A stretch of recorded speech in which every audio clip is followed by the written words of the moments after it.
Good morning to all. I hope you are very well. Today I will discuss about geometry, lines, ray and angle.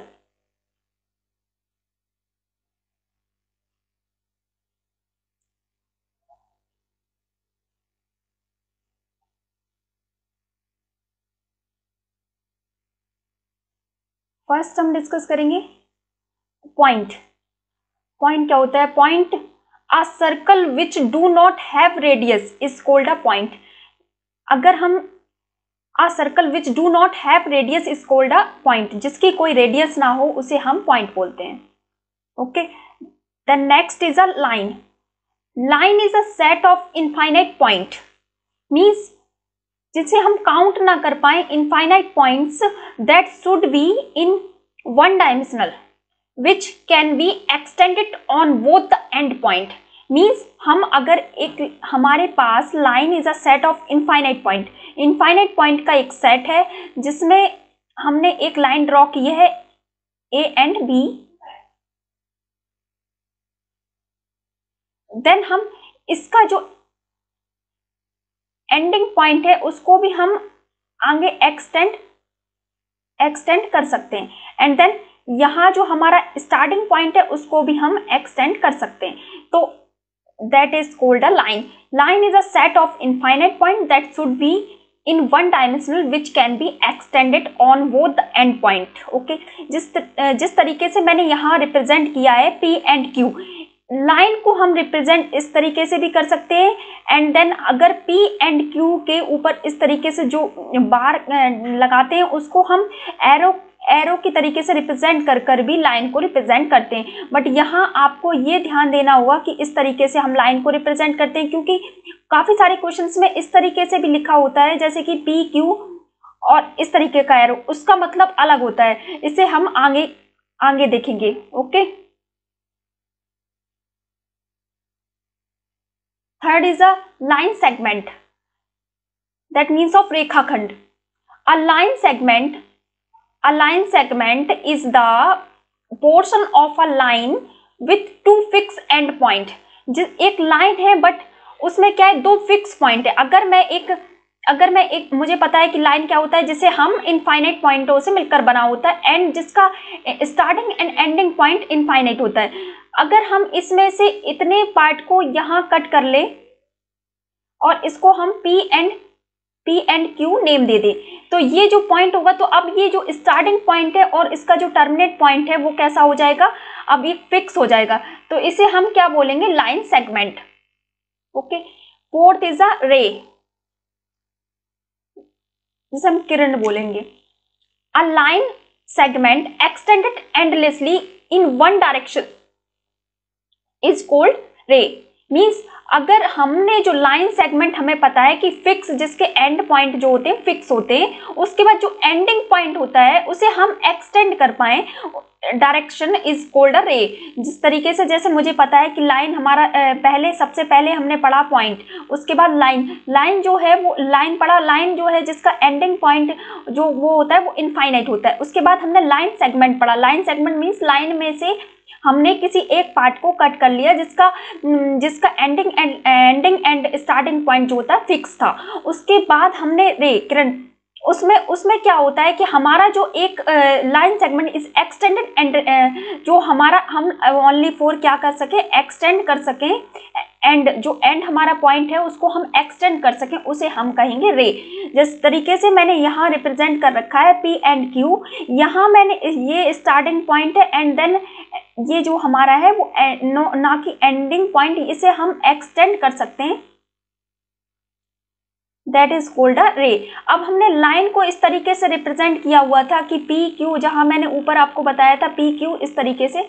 अब यहाँ हमारा ये एक arrow के द्वारा हमने रिप्रेजेंट किया है जिसमें वन साइड ही एरो लगा है, तो इसको हम इस तरीके से रे को रिप्रेजेंट करते हैं. Okay, fifth is a plane. Plane is a set of infinite point in two dimensional.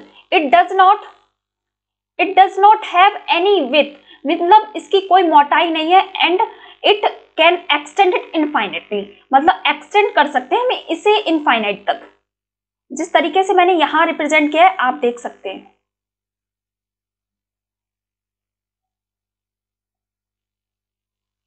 Next आता है एंगल। एंगल क्या होता है? एंगल अगर आप 8th क्लास की एनसीईआरटी में भी देखेंगे तो एंगल, लाइन, रे वहां भी काफी अच्छी तरीके से रिप्रेजेंट कर रखा है, जिससे बच्चों के बेसिक कंसेप्ट क्लियर हो।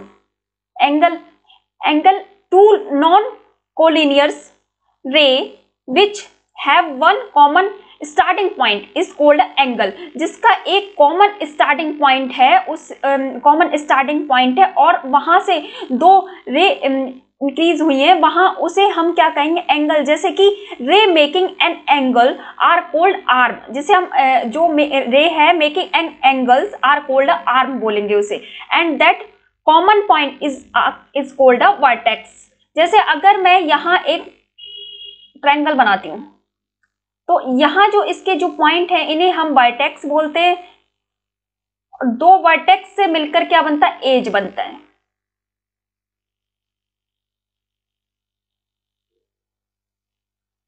ये क्या होते हैं हमारे? ये जो पॉइंट दिखाई दे रहे हैं ये हमारे होंगे वर्टेक्स।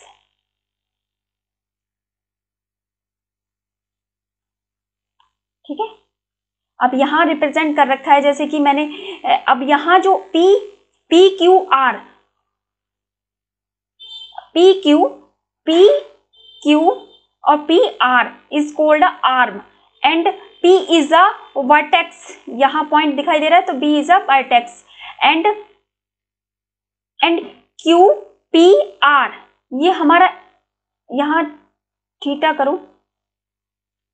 ठीक है, एंड देन एंगल क्या होगा? क्यू पी आर एंगल जो है वो हमारा पी एंगल पे थीटा डिग्री बनाएगा, इसे हम एंगल बोलेंगे। It is called angles.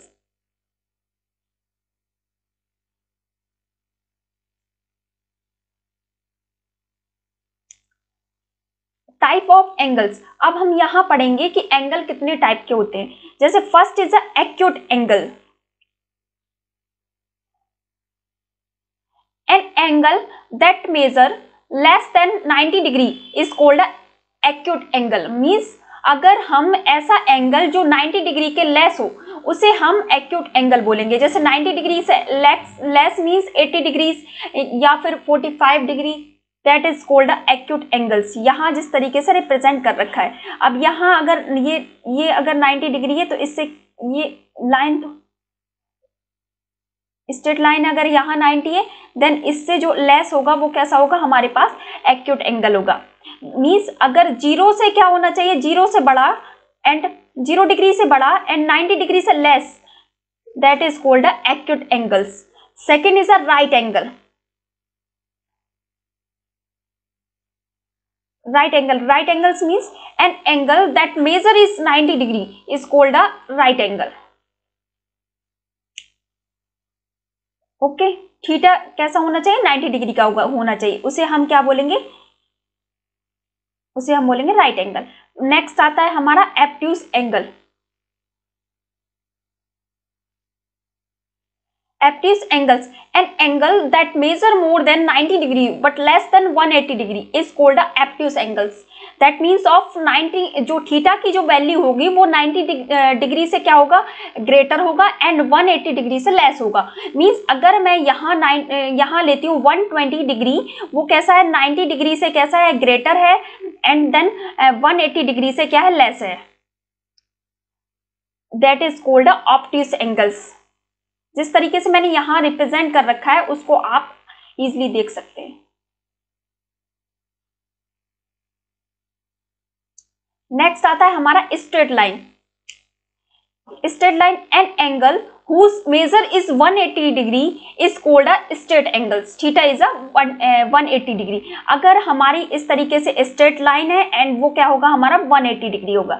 इससे पहले हमने राइट एंगल क्या होता है? 90 डिग्री होता है और स्ट्रेट एंगल जो है वो theta is equal to 180 degree. Next is a reflex angle. Reflex angle means an angle that measure more than 180 degree what less than 360 degree is called a reflex angle. That means of हमारे पास क्या होना चाहिए? अगर मैं यहाँ लेती हूँ 270 degree means 180 से is greater than and 360 is lesser than क्या होगा? हमारा रिफ्लेक्स एंगल्स। मतलब 180 डिग्री से हमारे पास हाईएस्ट वैल्यू थीटा की होनी चाहिए एंड 360 डिग्री से क्या होना चाहिए, कम होना चाहिए।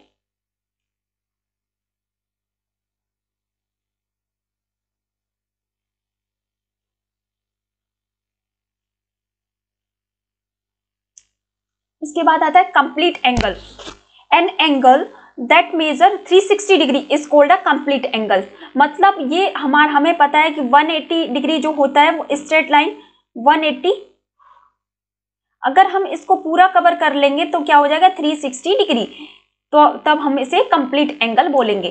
देन नेक्स्ट हमारा आता है relation between angle. First is a complementary angle. Complementary angle, two angle whose sum is 90 degree is called a complementary angle। अगर हमारे पास जैसे मैंने इस तरीके से दे रखा है कि अगर अल्फा प्लस बीटा दोनों का सम कितना होना चाहिए, 90 डिग्री है, दोनों का सम कैसा हो, 90 डिग्री हो, that is called a complementary angle. इसके बाद नेक्स्ट हमारा आता है सप्लीमेंट्री एंगल।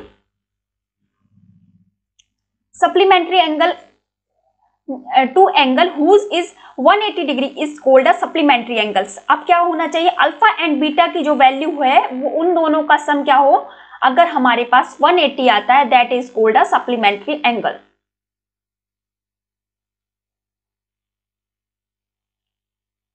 जिस तरीके से मैंने यहां रिप्रेजेंट कर रखा है आप देख सकते हैं।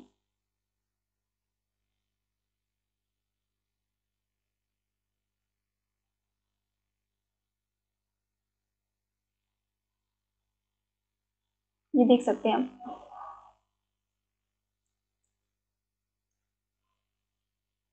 ओके, फिर आता है हमारा लीनियर पेयर एंगल। ठीक है,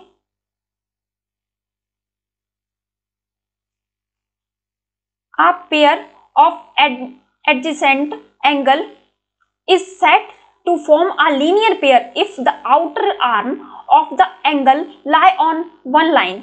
A linear pair consisting of two angles is measured to be 180 degree। means अगर हमारे पास लीनियर पेयर इज 180 डिग्री है, जिस तरीके से यहां रिप्रेजेंट कर रखा है आप देख सकते हैं। एंड देन फिर नेक्स्ट आता है हमारा adjacent angle. Adjacent angle, two angle are set to be adjacent. दो एंगल ऐसे हैं जो जिसे हम एडजेसेंट बोलेंगे यदि if they have a common vertex, जो कैसा है, कॉमन वर्टेक्स रखते हो, एंड अ कॉमन आर्म, जिसकी कॉमन आर्म हो, between two other arm, between जिन दोनों के बीच में, बिटवीन टू आर्म। जिस तरीके से, जैसे इस तरीके से अगर हमारे पास वेनिस सिस्ट है, यहाँ हमारे पास इस तरीके से एक एज है और उसे जैसे हम angle P O Q and angle Q O R, angle P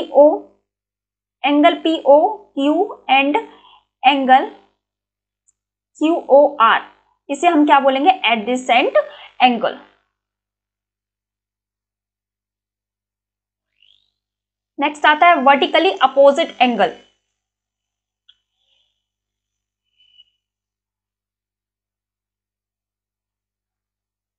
vertically opposite angle subtended on the intersections point।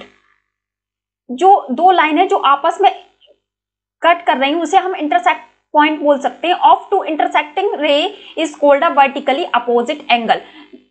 जैसे अगर ये वाला एंगल जो है वो इसके इक्वल एंड देन ये और ये दोनों इक्वल।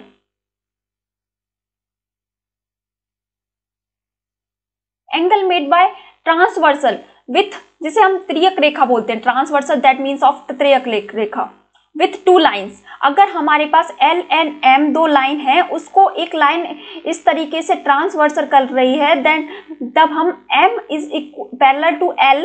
एम और एल कैसे है, पैरेलल है, ये पैरेलल का साइन है। एल एंड एम जो है वो टू लाइन्स है, एन जो है हमारी वो क्या है, ट्रांसवर्सल है, जिसे हम हिंदी में त्रियक रेखा बोलते हैं। अब यहां जो हमारा वन होगा,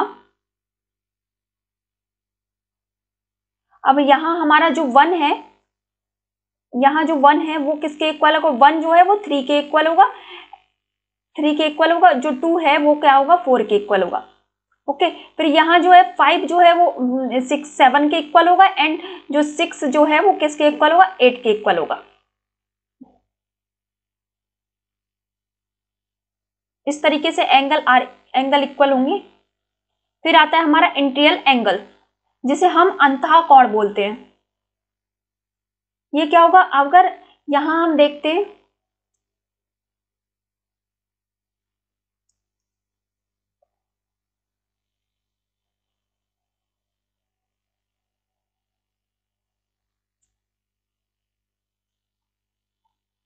यहां हम देखेंगे इंटीरियर एंगल, एंगल थ्री जो है, ये वाला एंगल 3 जो है वो हमारे एंगल 3 और एंगल 6, वो इन दोनों का जो सम होगा वो कैसा होगा, 180 degree. And angle 4 and angle 5 का जो सम होगा वो कैसा होगा, 180 डिग्री। ठीक है, अब इसी तरीके से हम ये देखेंगे कि इंटीरियर एंगल हो गया, हमें समझ में आया। फिर उसके बाद हम नेक्स्ट एक्सटीरियर एंगल, अब नेम से पता चल रहा है इंटीरियर मींस अंदर का, जो अंदर के जो दोनों एंगल होंगे वो कैसे होंगे, उनका सम जो होगा वो 180 डिग्री होगा। इसके नेक्स्ट हमारा आता है exterior angle.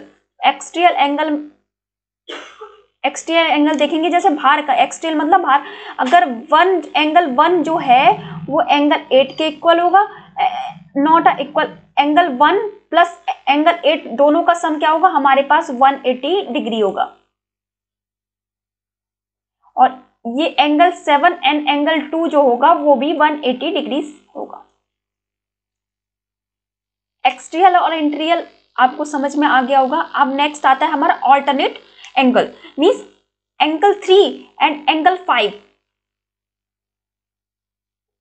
Angle 3 and angle 5, angle 4 and angle 6, angle 1 and equal to angle 7, and angle 2 is equal to angle 8। ये इस तरीके से ऑल्टरनेट एंगल को रिप्रेजेंट करते हैं, दोनों इक्वल होंगे। इनका सम नहीं, ये इक्वल होते हैं। Corresponding angle means angle 1 and 5, ऊपर देखते हैं, एंगल 1 एंड 5 मींस आपका एक एक्सटीरियर एंगल एंड एक इंटीरियर एंगल दोनों इक्वल होंगे, एंड यहां एंगल 2 एंड एंगल 6 इक्वल होगा। इस तरीके से हम ये भी ले सकते हैं, angle 4 and angle 8, angle 3 and angle 7 is equal.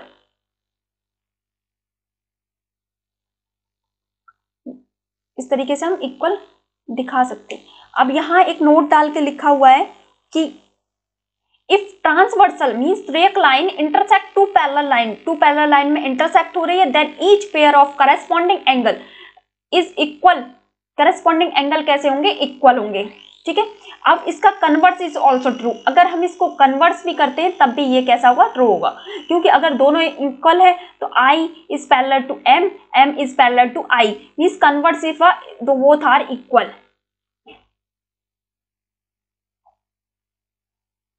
Next आता है हमारा if two transversal line intersect 3 parallel line. अभी हमने 2 पैरेलल लाइन पर एक ट्रांसवर्सल लाइन को ड्रॉ किया था। अब यहाँ 3 पैरेलल लाइन पर हम 2 ट्रांसवर्सल लाइन को ड्रॉ करेंगे। फिर इसके बाद इसमें क्या होगा, L is parallel to M, M is parallel to N and L is parallel to N। इसी तरीके से हम ST is divided by UT and PQ is divided by RQ। इस तरीके से हम इसको रिप्रेजेंट कर सकते हैं।